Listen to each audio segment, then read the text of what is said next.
Welcome back to the AMANI Project. I'm Nicole Inica Hamilton, and I am once again very, very happy to be spending this time with all of you. This is the AMANI Project, where we are sharing intergenerational wisdom. We are archiving beautiful conversations with beautiful people. So today, I have the joy of being joined by Casimiro Nhussi, who's in the house with me today. Welcome, Casimiro. And Randell Adjei is joining me today. Welcome to the both of you. Welcome to the Amani Project. Thank you. Thank you very much. Thank you. Thank you. It's my pleasure. And prior to the interview today, I was sitting down and drinking my tea, and taking a moment to really think about intergenerational wisdom and thinking in particular as well about the archiving of these conversations, how important, how necessary it is for us to archive these conversations. So, to both of you, thank you for coming together again with me today so that we can hold this moment in history for all time. So, I'm going to put you both on the hot seat because I've got questions. I've got things that I'd like to explore with the both of you. And so, when it, in particular, exploring your organizations, the both of you have made such a wonderful, important, significant mark on not only the Canadian fabric, but also beyond. And so, Casimiro, I'm going to go to you first and ask you, please give us an introduction of your organization. Talk to us about Casimiro and your organization. Well, now, first, I would like to thank you for inviting to be part of this conversation and to be part of sharing the history about my organization, which is NAFRO Dance Productions. Actually, NAFRO Dance Productions, I believe it's tomorrow. Tomorrow is going to be 20 years.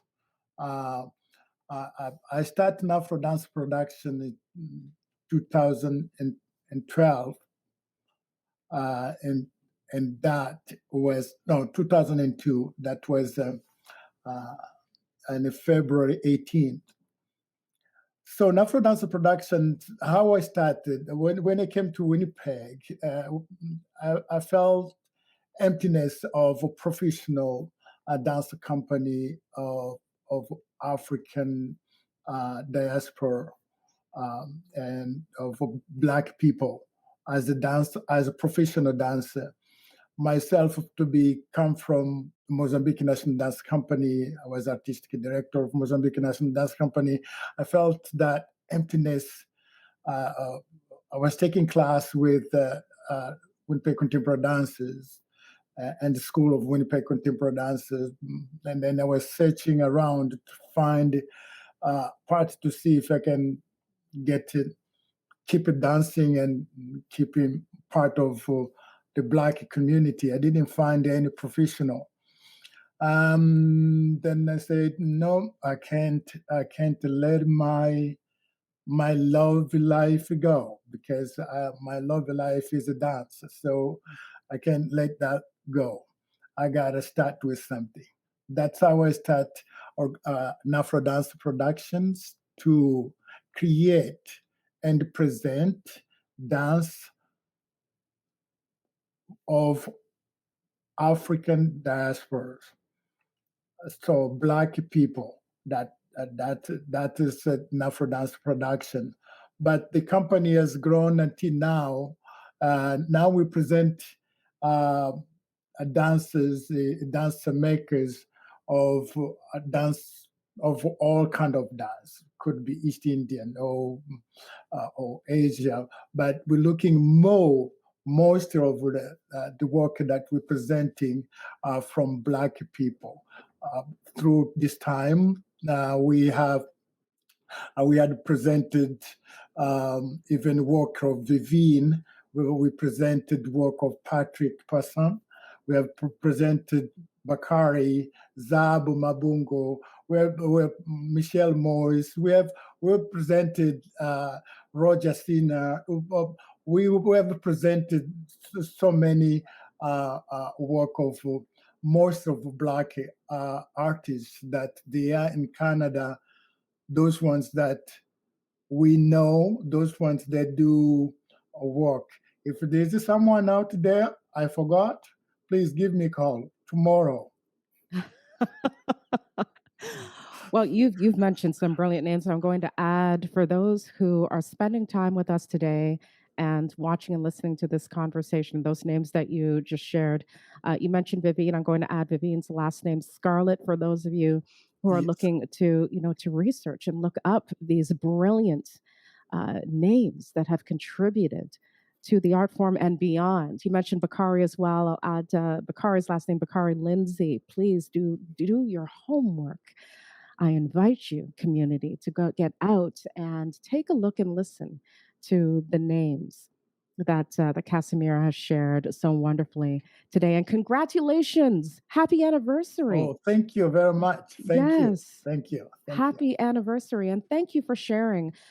Because I'm so mindful as well of the rich history that you have shared with me before in past conversation about Mozambique, and so what that brings to the context of what you are doing in your organization as well. So thank you. A wonderful Thank you. description. My Thank you. pleasure. And so I want to go to Randell. Randell, I want to talk to you. Give us the 411, please. Give us a brief introduction to your organization and you. Amazing. Well, as mentioned, my name is Randell Adjei. I am a poet, a spoken word artist, arts educator. I do a lot within the community, but specifically the organization that I founded is called Rise Edutainment. And what we do is we are looking to really create safe and inclusive spaces for artists to express themselves in a positive way. We first got started in 2012. So we are just approaching our 10-year anniversary in 2 months. Actually, today makes 2 months that we'll be celebrating our 10-year anniversary. It first started off because I live in Scarborough and grew up in Scarborough. And in Scarborough, we just didn't have platforms to express yourself, to talk about the challenges and the things that we are going through. And so it's about creating a safe space. From creating a safe space, we recognize that artists were looking for more. They wanted to discover how they can take their art to the next level, how they can become more professional. And then we found a third iteration, which was to create, I guess, a booking agency, an opportunity to employ artists to perform and do what they do. So right now we have a social enterprise, and the social enterprise is based on an incubator, which is developing the talent and giving them professional opportunities to learn and grow and be mentored. And then we have a booking agency or creative agency, which looks to get those artists, take them out into the world and be paid for the work that they do. And I just share one very quick thing that really propelled Rise to keep going. It was, really a near death experience. I think it's interesting how death can teach us to appreciate life. I was given a second chance at life, and I just wanted to use a platform to help give other young people a platform to share their voice. So powerful. Thank you for sharing that. Those last few words that you shared, so beautifully shared. Uh, I think is is so important for us to be mindful of, especially now, Randall, when we take a look at the global climate and what we're constantly and consistently being reminded of, that we're very fortunate. Those of us that are here, we're very fortunate to still be here. And so, what are we doing with this chance, this opportunity, these moments? And so, it's wonderful to hear what you have done with your work. Congratulations to you and happy anniversary as well to you as well. What I find is interesting is that the both of you had shared that there was a lack of something, that there was something that was missing, there was something that you were looking for, that wasn't there. You weren't quite seeing it there, and so it was a part of what caused both of you to get inspired to actually start the beginnings of these organizations.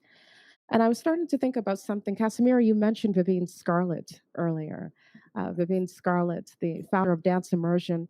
I started to think of something that she shared many years ago with me, which is that it's very important for us, no matter where we are, what walk we are on, what journey we are on. It's important for every person to have a team, to have a community of Yes. individuals, because we can't do this alone.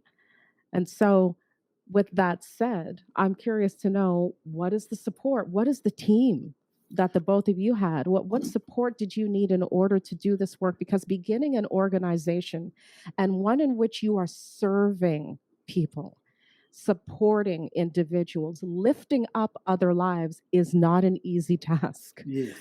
It's not an easy task. So what support did you need, either of you, if you can share, please, in order to get the organization started?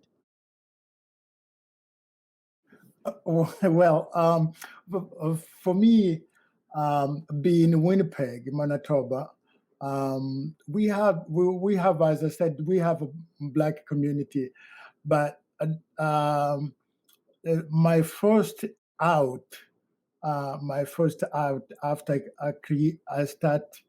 Um, First, I put my solo work before I start the organization. I put the solo work, and then I actually Vivino was the first one invite me to go to do workshop in in Toronto. And when I was moving, and said she said, "Oh, well, you come from Mozambique, but you move like us." I said, "No, like you, but we all together. We move it the same way, you know. We move it the same way." From there, it was Vivine open that can connect me with the Toronto.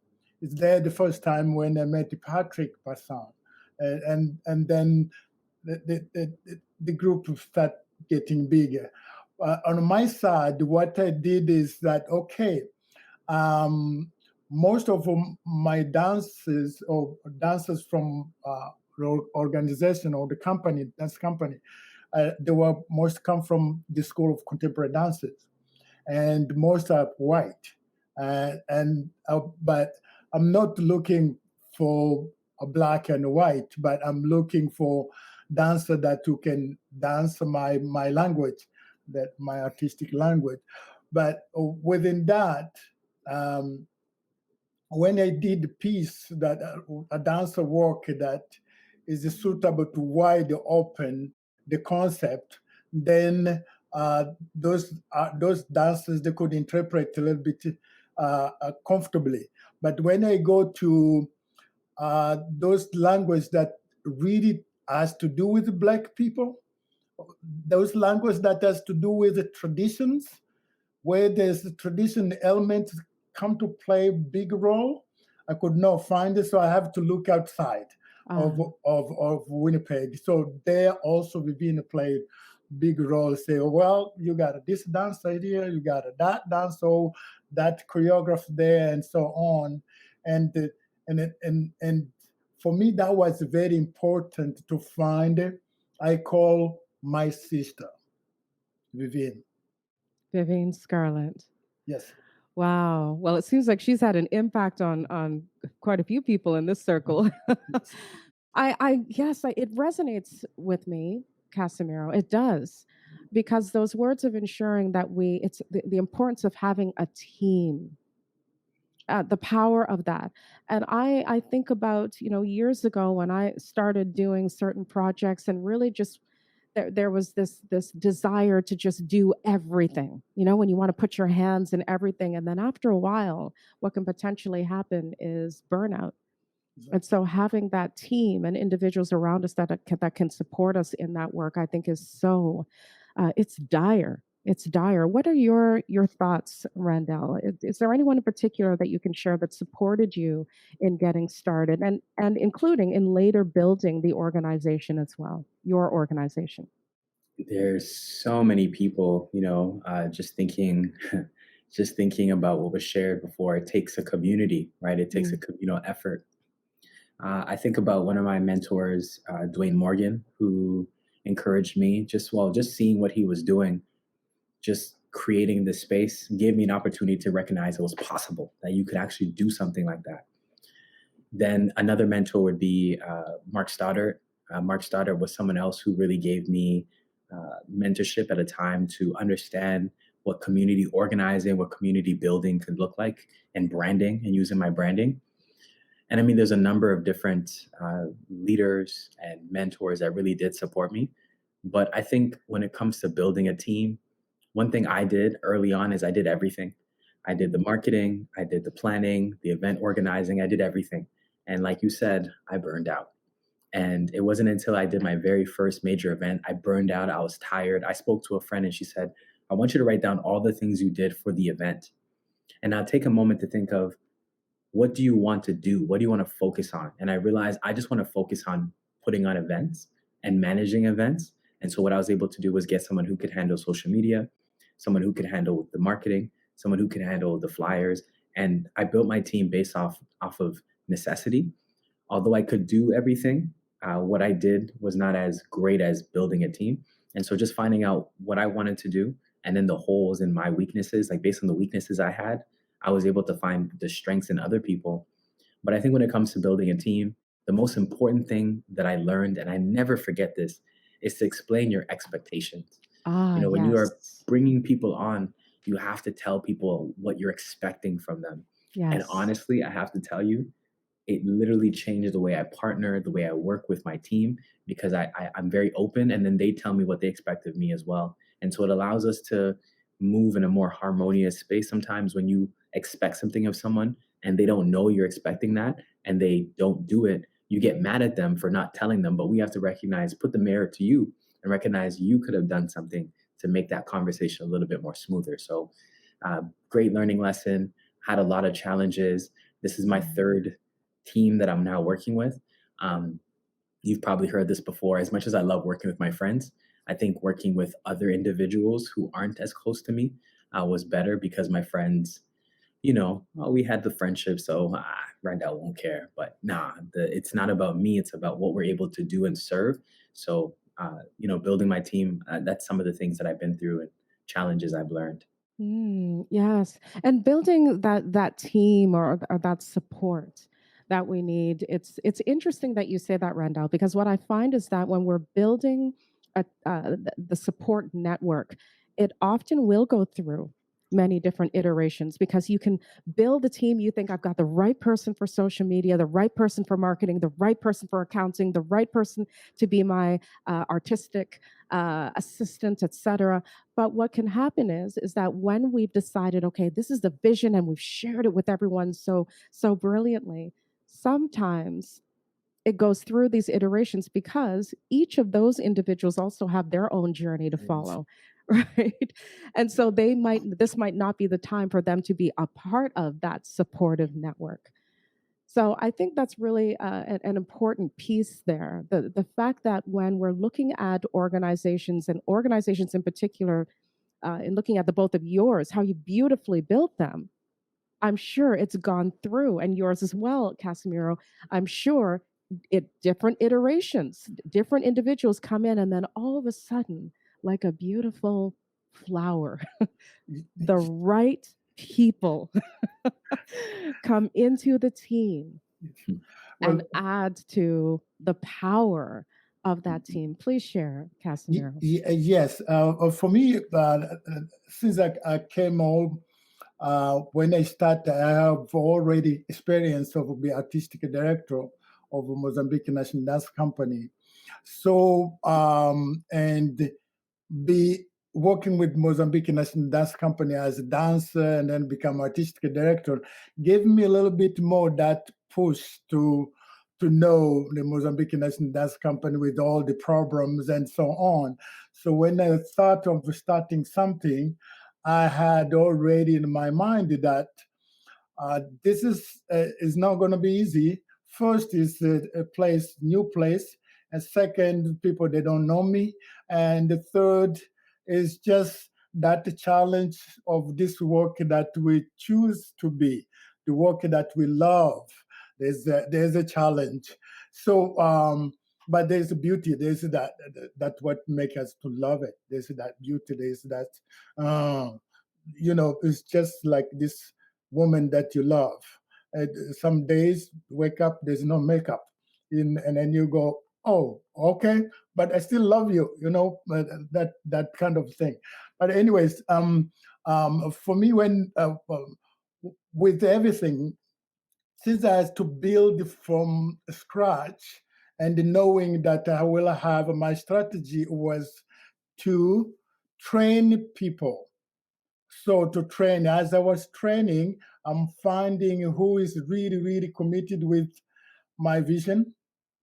And in a way, some they are committed and they jump it out, as you mentioned, and some they continue.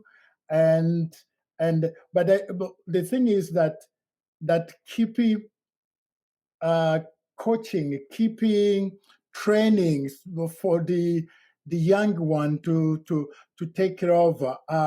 I don't mind until today. I don't mind to be dancing with young dancers.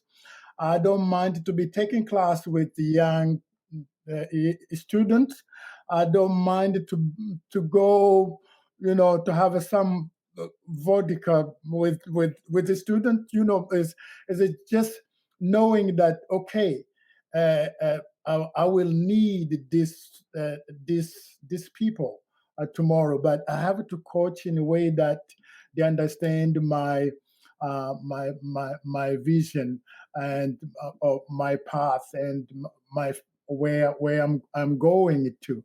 So I think that's for me the most important thing that I always look is to learn and to be teaching Mm. what you're learning, but to share that with the others. They can use it, they cannot use it, but to share that what you're learning, because I got that from my grandpa, from where I learned so much. I'm not using all, but what I learned, I'm using, but I'm learning from also society today, and but I'm sharing that to young one, to, and some of them they're embracing, some of them, oh, this old guy, what the heck, that kind of thing. But I'm fine with it. That's the love of life that we choose to be. Well, as you're sharing, I'm definitely thinking about those next generations. Those next generations, why do we do the work that we do? Why are we building these organizations? What are we designing? What's the message we want to do? What happens as we're building these organizations um, after us? Who takes it on? So I'm thinking about legacy as well, as you both are sharing legacy.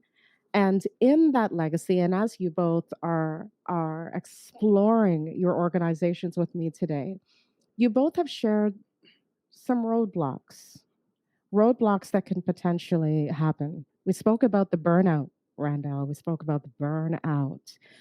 Uh, and Casimiro, I know that in past conversations with you as well, we've also spoken about the importance of having funding for our organizations, and the importance of having funding for our projects. For example, I had a wonderful conversation with you and Pulga Mujishoma, who, when we were talking about another beautiful and wonderful artist, Toronto-based artist, and we were talking about some of the things that we need as artists, and funding is one of them. So among the many roadblocks, and some of them you've mentioned today, I'm curious, I'm throwing it back to the both of you. Can you share more, please, if we can explore that? Because I think it's important for individuals to hear. What are some of the realities of the roadblocks that you have encountered, and how did you overcome them? Overcome them in a way that it didn't stop your flow of creativity and stop your desire to do what you want to do.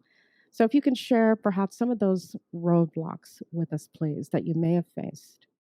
When you first get started, you have a vision. And I think the reality about a vision is that not everyone is going to see the vision that you have. So one of the roadblocks was family and friends just not believing in what I was doing, or not understanding, or not wanting to support what I was doing. And you can imagine having your family, your friends, when you have this great idea, this way that you want to kind of give back, and them not support. So how I overcame that was just by following my vision and walking in my purpose, but then surrounding myself around people who saw the potential of what I was doing, and immersing myself in purpose, in what I felt in my heart of hearts that needed to be done. Another roadblock, you mentioned funding. Doing this work can't be done for free. I was young when I first got started. I was about 19 when I first got started, 19, 20. And so the first year wasn't about money. But as I was getting older, more responsibilities, more challenges were coming my way. I needed to make sure that I was taken care of, that I had enough money to keep going, and that I wasn't depending on the organization to do it for me. But in terms of funding, a lot of it has been government grants because we operate as a not-for-profit majority. And then we also work with different clients to get uh, or to get artists paid and compensated for the work they do. I think another roadblock that I can share was just around, we talked about building the team, but it was around myself. And sometimes there's something called founder syndrome. And founder syndrome can be something where you founded something, you created something, and you want it to work out a particular way. But it's in recognizing that the thing is, I guess the quote that comes to mind is let go and let God, or let go and let the universe, or let the most high do what they need to do. And that was a very difficult process for me to get over founder syndrome, and giving the permission for my team to take on bigger leadership roles and opportunities.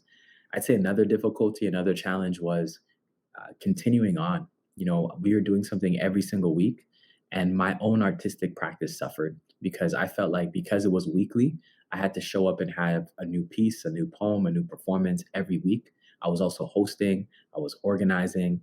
And so just doing all that I was doing was really difficult. And so just a piece of advice that I want to share with everyone is, when you found or have started an organization, understand that founder syndrome is real, because yes, you do want it to go a certain way, you do want it to be a certain way, but we can't be afraid for it to be the way it's meant to be, how destiny may see it, and understand that it's okay to start something, but it has nothing to do with us as founders. It has everything to do with those who are looking to serve.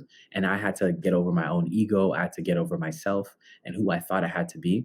And the last thing I'll say, the very last challenge that I had to deal with was my ego. It was really about stepping back and questioning why I started what I started.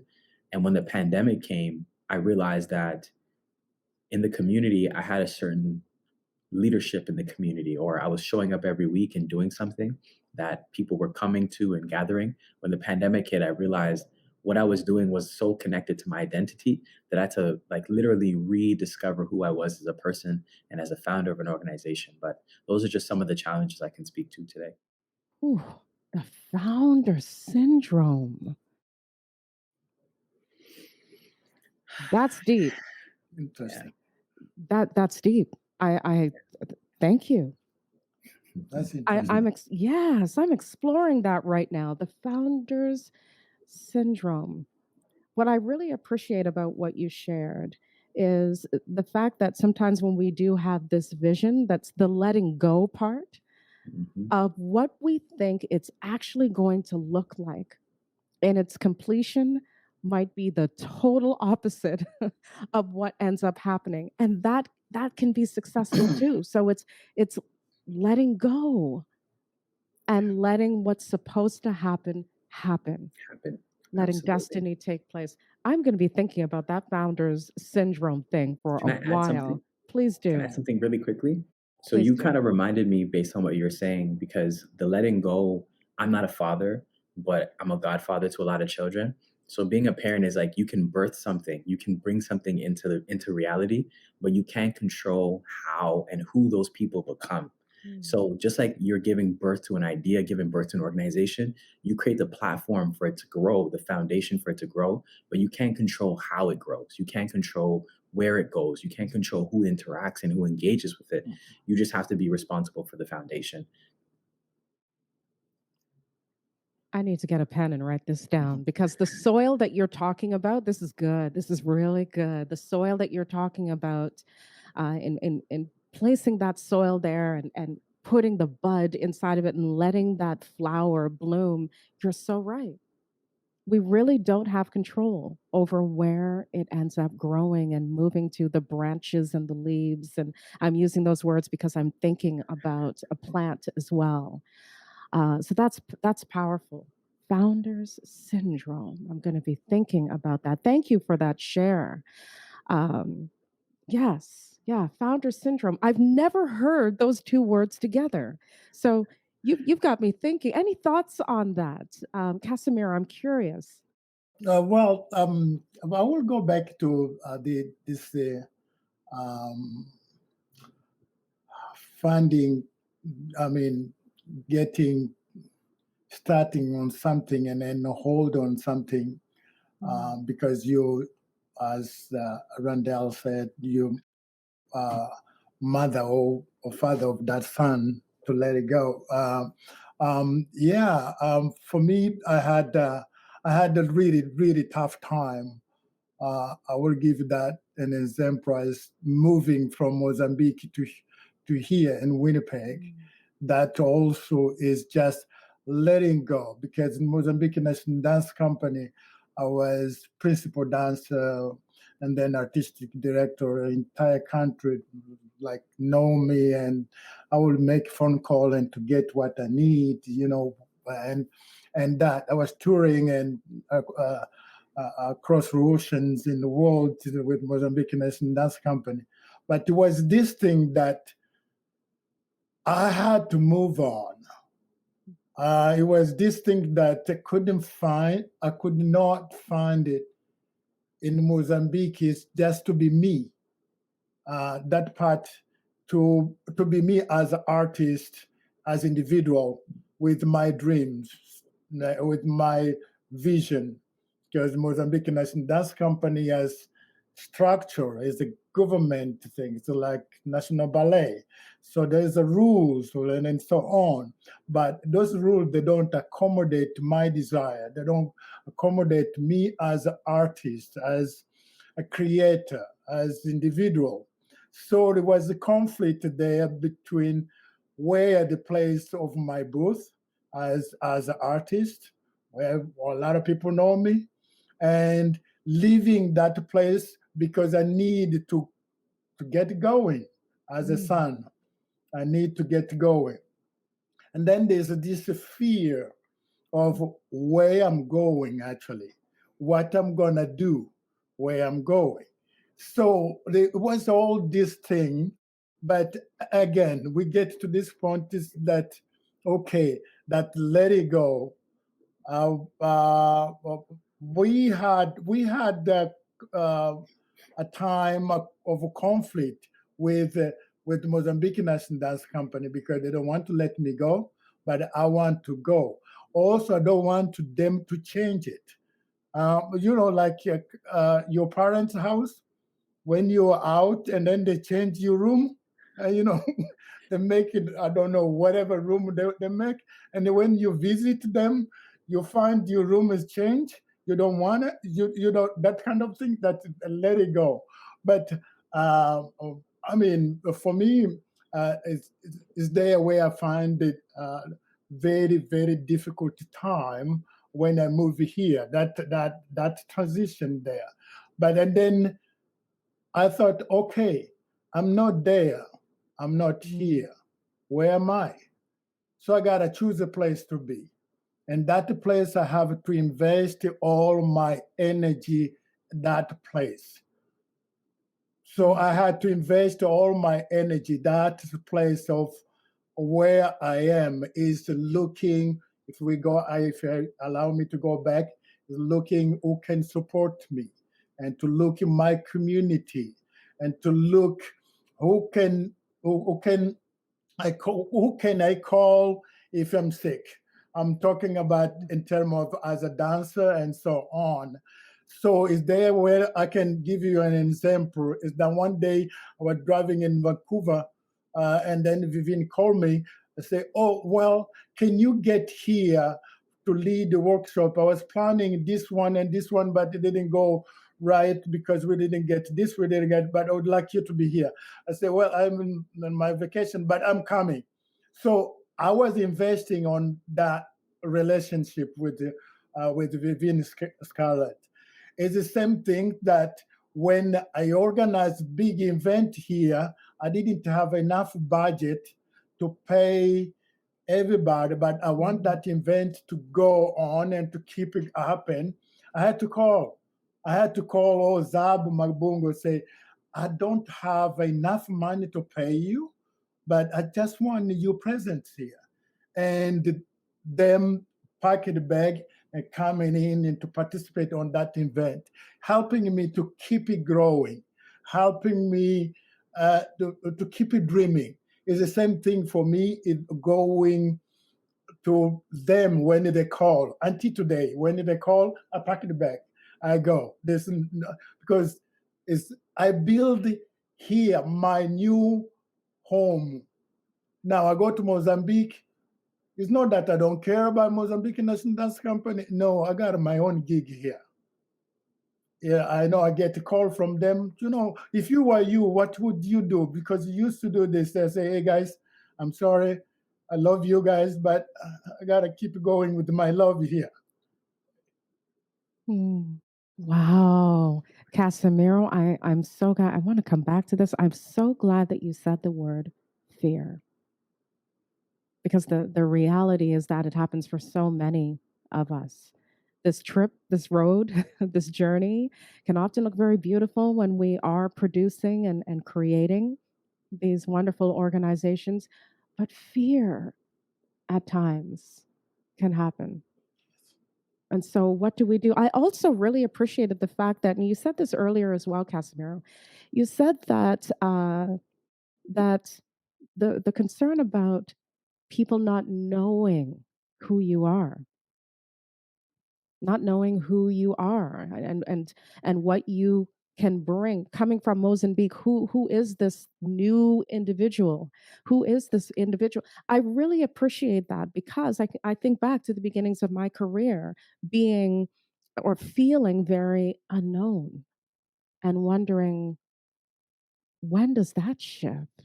And how do I put myself in a position where I can connect with individuals who will be able to see my light and see what it is that I can give?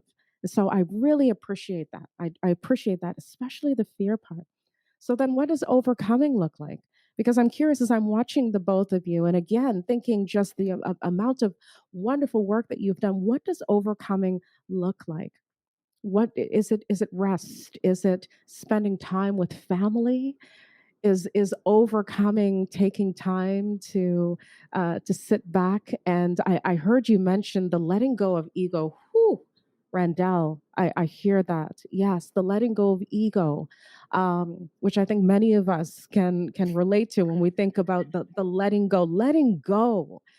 So, are there things that the both of you do to support your overcoming, support your care as you journey through this work?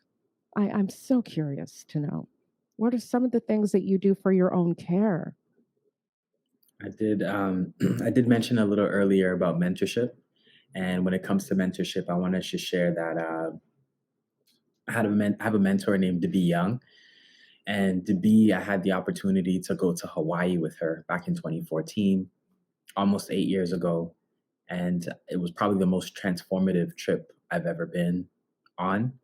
It was a 3-week residency where we woke up at 4:30 in the morning, 5 a.m. We did meditation. 6 a.m. we did yoga. 7 a.m. we did qigong. 8 a.m. we went for a run. So you can imagine by 9 a.m. I was in another space, in another realm, all just to say. And I think I'll say I haven't kept the same practice throughout the years, but meditation and yoga, specifically more meditation, has been the thing that's helped me stay calm, stay grounded, and just be able to reflect and see Randell in a different light. So some of the things that I do is spending time with nature when it's not cold outside, of course. It's reading books that are pouring into me, whether it's self-help books. As you can tell, I love books. I love reading. And another thing that I'd say has really been helpful is definitely journaling, like practicing my art, but using my art just for me. Lillian Allen says, write for yourself, but edit for others. So I use my art as a cathartic practice as opposed to just giving it away to everyone. And I'd say the last thing is just journaling. Journaling has been really helpful for me as well. And just surrounding myself around a community of people that understand me, that are heading in the right direction, same direction, similar direction, and just having a morning routine. A morning routine has been something that helps me pour into myself before I pour out into others for the rest of my day. So I think that's what's been a good package for me to help and pour back in. And also, last thing, anyone who's like looking for a self-care practice, you already do self-care. It's just a matter of um, making time to know what you need at a particular time and then doing it for yourself. So I know somebody said washing dishes is really therapeutic for them, taking a bubble bath is really therapeutic. So you figure out what's something that helps you feel grounded, what's something that can help you feel like yourself, and based off of that, just make sure you meet your needs. Oh, yes, yes, and yes. Yeah, I've got lots to say on the self care part. I appreciate that so much. I think it's so important that we don't leave that out of the conversation when we're thinking about, again, the work that it takes to build an organization. The reality is that during the course of that, there will be those occasional roadblocks. And so, how are we overcoming them? And what are we doing to serve our wellness, to serve our care? So, Casimiro, anything? What should we know about Casimiro? Is it long walks? What do you do to support your overcoming and your care? Well, you just say long walk. I maybe because I'm at my age right now, I take a lot of long walk and in the park because that one and it, it gives me that time of being me, of being myself.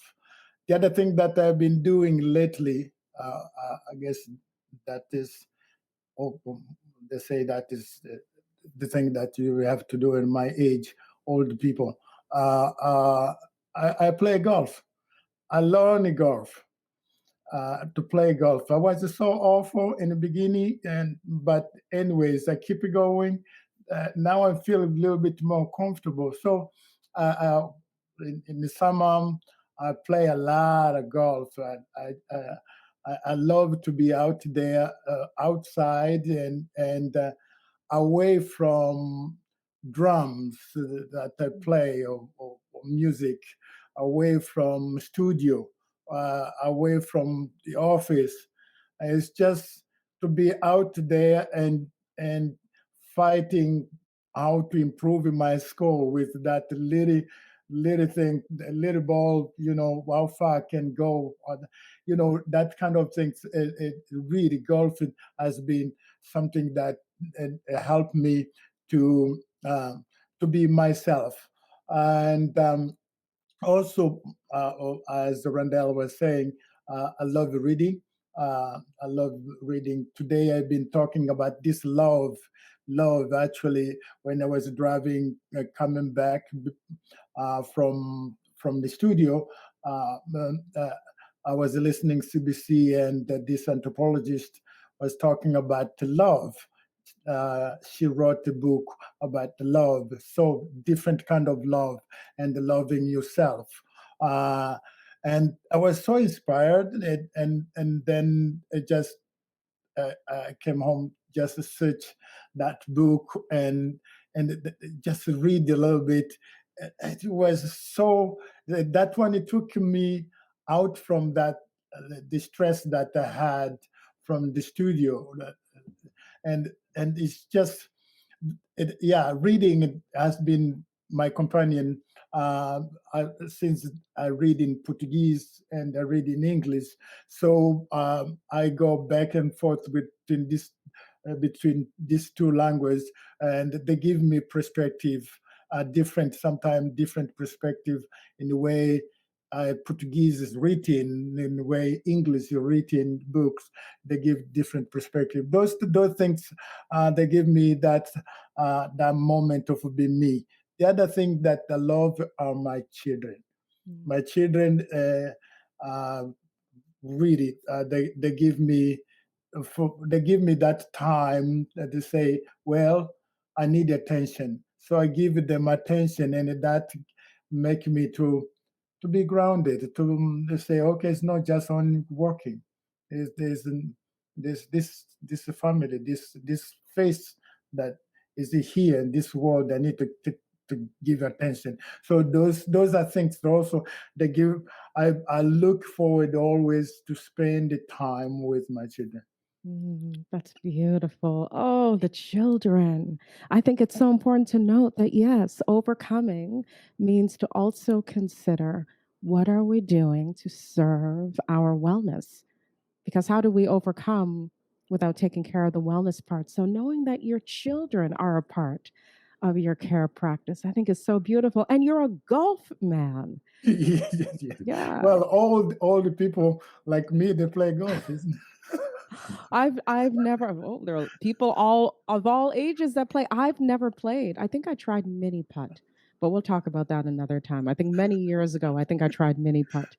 But I really appreciate those shares to both of you. And I want to also now switch gears to think about for us to really think about the the wonderful things that you've accomplished, the many things you've impacted. Both of you and your organizations have impacted multiple individuals, hundreds of humans, generations of individuals that have been in your spaces. And so individuals of different generations, that is.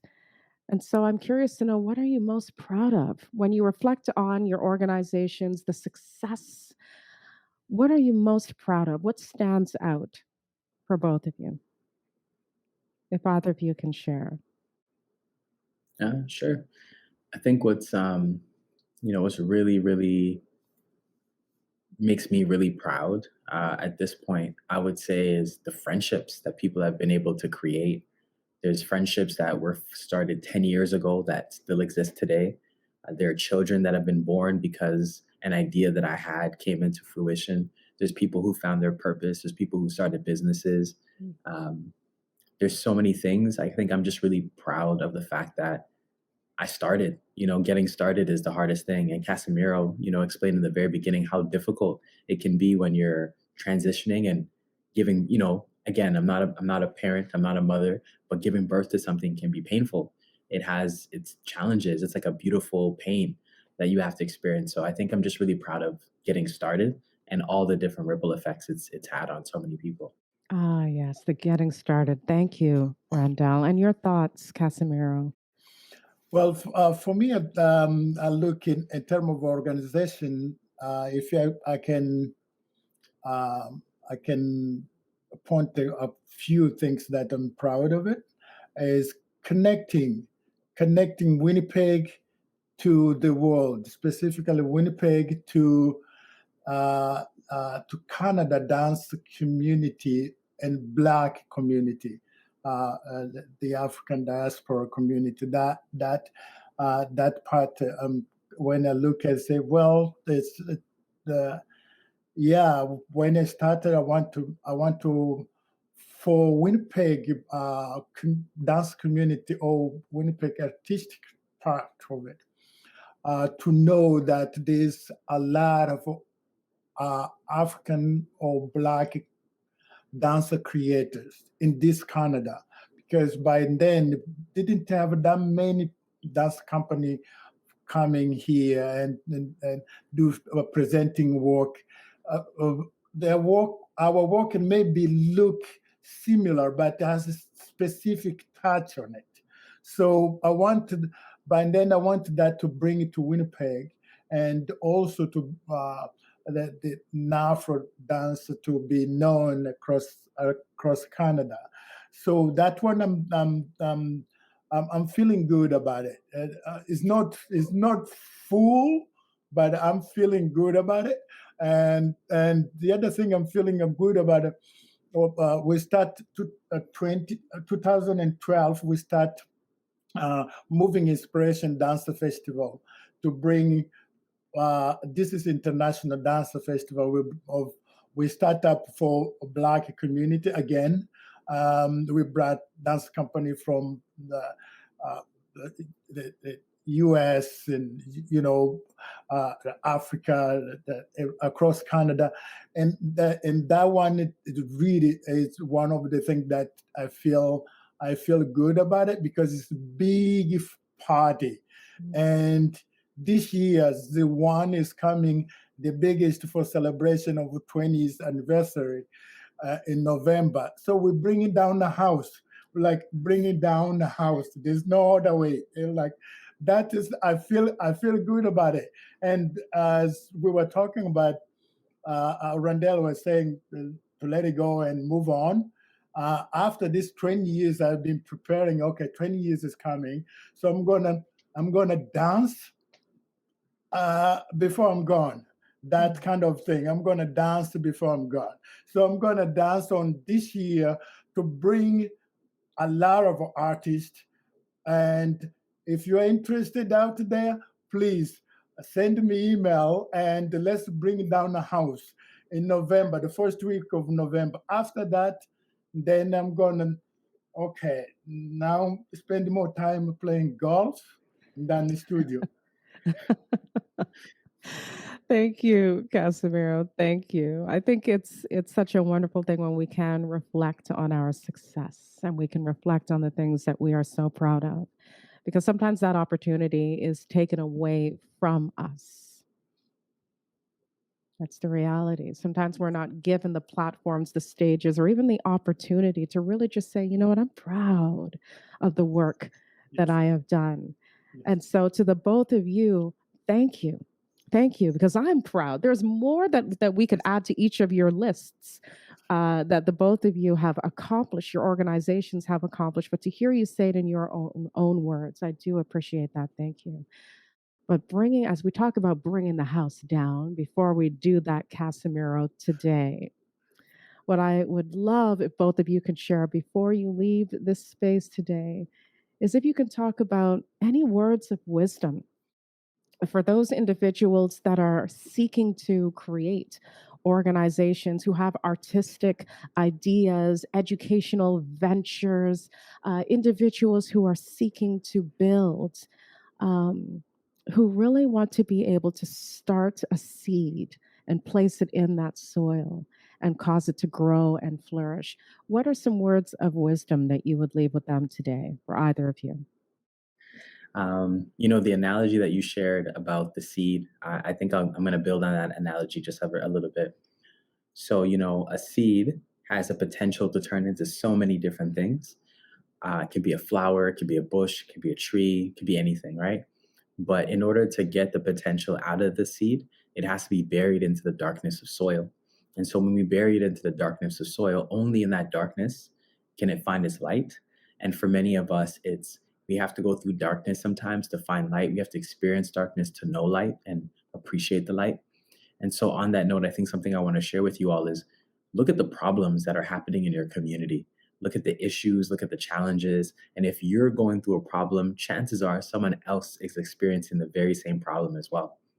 So when you look at the problem, ask yourself, who is impacted by the problem and how can I support them? There's a concept called design thinking that I think is really helpful. It's a human-centered approach to problem solving. It's a way to solve problems by developing ideas that are rooted in the support and doing it with the people you're looking to work and serve with.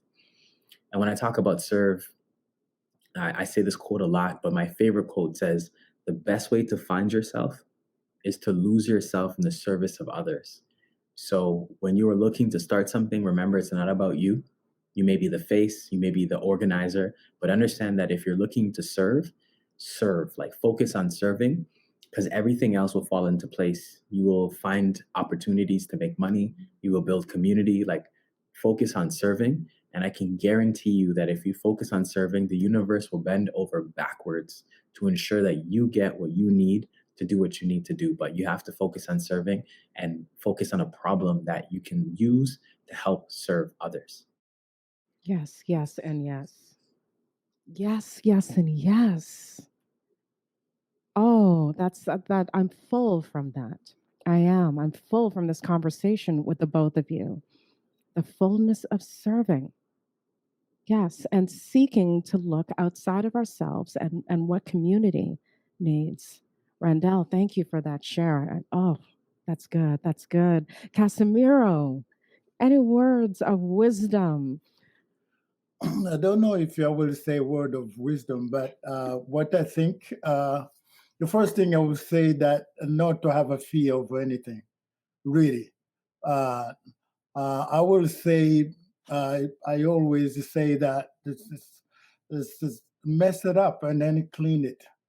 It is because if you focus on so much of perfection, then you're not going to go anywhere because there's no such a thing. There's no perfection. So uh, of, uh, not having fear of a fail, no having fear of say wrong, doing wrong thing. But the most important for me is not uh, doing wrong thing. The most important for me is knowing that you're doing wrong things and then make a correction that the wrong thing you're doing. Or no, well, it's not about uh, taking wrong path. It is about knowing that, oh, realize that I'm in the wrong path, and then switch it and go to right path. There's nothing wrong about it. Even if you start up organization with certain ideas, everything written down, everything perfect, and then you realize, oh, it's not that what I wanna. It's fine. It is just fine. It's just to change it. If you realize that that's a good thing, and just change it. There's no problem about changing, as we were talking about, as you could see that every path is not straightforward. So if it's not straightforward, then it's fine to mess it up and then clean it and keep it going, and that's it. And that really, I really would like uh, to say, taking chances is one of tools that human always use to discover the next place, to discover next things, because it's that taking chance at digging some idea that you have. If you really believe in that idea, keep digging it. I think that's good. And the other thing I would say that let's not try to be like that one. Oh, I would like to be like this one.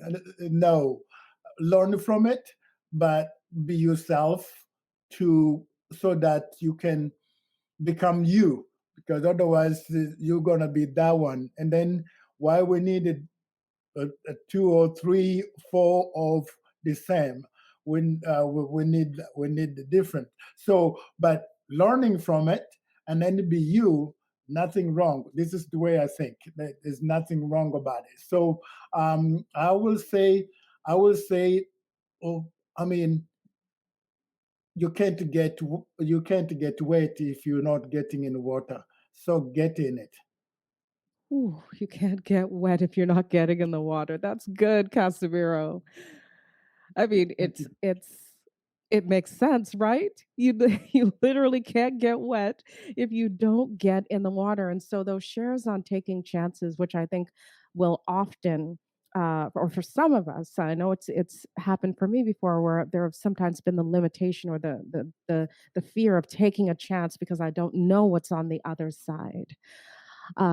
Hearing you say that, I think, is a wonderful reminder and also a wonderful way for us to close today in reminding ourselves of the importance of taking chances, but also, much more importantly, that last share that you gave us today, Casimiro, just being ourselves, being you, embracing ourselves, embracing the fullness and the beauty of who we are.